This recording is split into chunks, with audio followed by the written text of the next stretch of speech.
Hi guys, അപ്പോൾ നമ്മൾ ഇന്ന് നിൽക്കുന്നത് മാവൂര് ചാലിയാർ പുഴയുടെ തീരത്താണ്. ഇത് റെഗുലേറ്റർ കം ബ്രിഡ്ജിൻ്റെ ഒരു ഭാഗമാണ്. ഉപ്പുവെള്ളം ശേഖരിച്ച് വെച്ചിരിക്കുന്ന സ്ഥലത്താണ് ഇപ്പോൾ നമ്മൾ ബോട്ട് സഫാരി നടത്തുന്നത്. അത്യാവശ്യം നല്ല വലിപ്പമുണ്ട് കേട്ടോ. തുടങ്ങാൻ പോകുന്നുള്ളൂ യാത്ര. അങ്ങനെ കുറച്ച് ഫാമിലീസ് ഉണ്ട്, 2-3 ഫാമിലീസൊക്കെ കൂടി ഒരുമിച്ചിട്ടാണ് നമ്മുടെ യാത്ര സ്റ്റാർട്ട് ചെയ്യുന്നത്. അപ്പോൾ നമ്മുടെ യാത്ര സ്റ്റാർട്ട് ചെയ്യുകയാണ് കേട്ടോ. ഒരു 3 മണിക്കൂറോളം നമ്മുടെ യാത്ര ഉണ്ട് കേട്ടോ ഈ ബോട്ടിൽ. ഇത് ശരിക്കും പറഞ്ഞാൽ നമ്മുടെ ബേപ്പൂരടുത്ത് വരെയും പോയിട്ടാണ് നമ്മൾ വരുന്നത്. രാമനാട്ടുകര പാലം പണിയണേൻ്റെ അടി കൂടിയൊക്കെ ആയിട്ട് നമ്മൾ പോകുന്നുണ്ട്.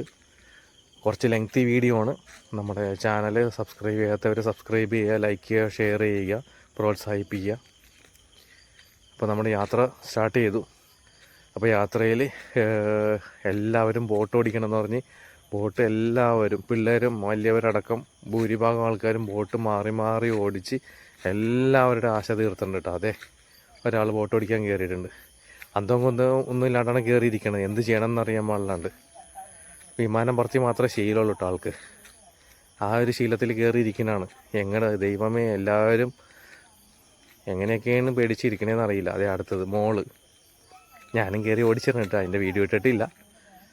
അത്രയും വീതിയുള്ള പുഴയായതുകൊണ്ട് സുഖമായിട്ട് ഓടിക്കാൻ പറ്റുന്നുണ്ട്. പക്ഷേ ഇടയിൽ കുറേ മണൽത്തിട്ടകളുണ്ട് കേട്ടോ. ഇപ്പോൾ വേലിയേറ്റം ആയതുകൊണ്ട് അത്യാവശ്യം കുഴപ്പമില്ലാണ്ട് ബോട്ട് പോകാൻ പറ്റുന്നുണ്ട്. അതല്ലാന്നുണ്ടെങ്കിൽ അപ്പുറം ഇപ്പുറമൊക്കെ ആയിട്ട് കണ്ടമാനം മണൽത്തിട്ടകൾ വരുന്നതാണ്. ഇതാണ് നമ്മുടെ രാമനാട്ടുകര പാലം കേട്ടോ. അപ്പോൾ 3 വരി പാലം ഒരെണ്ണം പണിത് കഴിഞ്ഞിട്ടുണ്ട്. പാലത്തിൻ്റെ അപ്പുറത്തെ സൈഡിലാണ്. ഇതിപ്പോൾ ഒരു ദ്വീപിൻ്റെ അപ്പുറം ഇപ്പുറം കൂടിയാണ് നമ്മൾ പോയിട്ട് വരുന്നത്.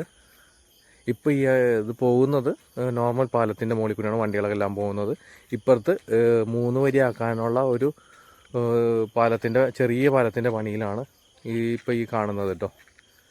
വേണ്ട 3 പാലം അടുപ്പിച്ച്. ഇത് പുതിയ പാലം പണിത് വെച്ചിരിക്കുന്നത്, മറ്റേത് പഴയ പാലം. അങ്ങനെയാണ് കേട്ടോ. ഇതാണ് റെഗുലേറ്റർ കം ബ്രിഡ്ജിൻ്റെ എൻഡ് വരുന്നത്. അവിടെ പോയിട്ട് നമ്മൾ ബോട്ട് തിരിച്ച് ഇങ്ങോട്ട് വരും.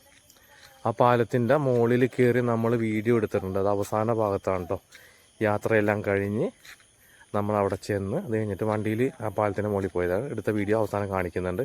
ഇതാ റെഗുലേറ്റർ കം ബ്രിഡ്ജിൻ്റെ ആ ഭാഗത്ത് താഴത്തേക്ക് ഇറങ്ങി വന്ന് മറ്റേ ഇതിനകത്തേക്ക് ഇറങ്ങാൻ പറ്റില്ല. അവിടേക്ക് ഇത്തിരി ആഴമുണ്ട്. ചില സ്ഥലത്ത് ആഴമില്ലാത്ത ഏരിയയാണ്. അപ്പോൾ അവിടേക്ക് വന്നിരുന്ന് ഇങ്ങനെ നമുക്ക് കുറേ ഫോട്ടോഷൂട്ടും കാര്യങ്ങളൊക്കെ എടുക്കാം. ഞങ്ങൾ അവിടെ എത്തിക്കഴിഞ്ഞപ്പോഴേക്കും രാത്രി ആയതുകൊണ്ട് അങ്ങോട്ട് ഇറങ്ങാൻ നിന്നില്ല. മുകളിൽ നിന്നിട്ടുള്ള ഒരു വീഡിയോ മാത്രമേ ഞാൻ എടുത്തിട്ടുള്ളൂ. ഇതിന് അത്യാവശ്യം വീതിയുണ്ട് കേട്ടോ. 2 ബസ്സൊക്കെ ഈസി ആയിട്ട് പോകാനുള്ള വീതിയിലാണ് ഇത് പാലം പണിതിരിക്കുന്നത്.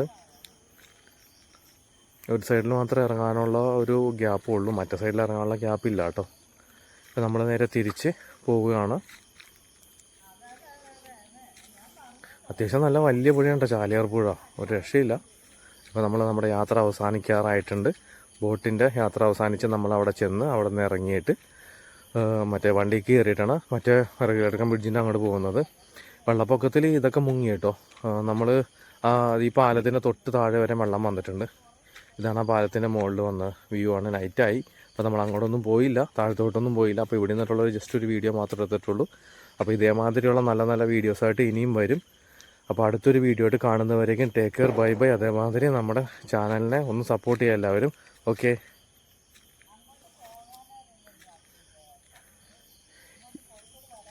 അപ്പോൾ ഇപ്പുറത്തെ സൈഡിലാണ് നമുക്ക് നോർമൽ ഉപ്പുവെള്ളമൊന്നും ഇല്ലാത്ത പുഴ കാണാൻ പറ്റുള്ളൂ കേട്ടോ. അപ്പുറത്തെ സൈഡിൽ ഉപ്പുവെള്ളം ഇരിക്കും, കണ്ടമാനം ഉപ്പായിരിക്കും അതിനകത്ത്. ഇപ്പുറത്ത് ഉപ്പുവെള്ളം ഇല്ലാത്തതാണ്. അപ്പുറ സൈഡിൽ കടലായിട്ട് യോജിച്ച് കിടക്കുന്നത് അതുകൊണ്ടാണ് അവിടെ ഉപ്പ് കണ്ടമാനം വരുന്നത് കേട്ടോ. അപ്പോൾ ഇത്രയൊക്കെയുള്ള വീഡിയോ. ബൈ.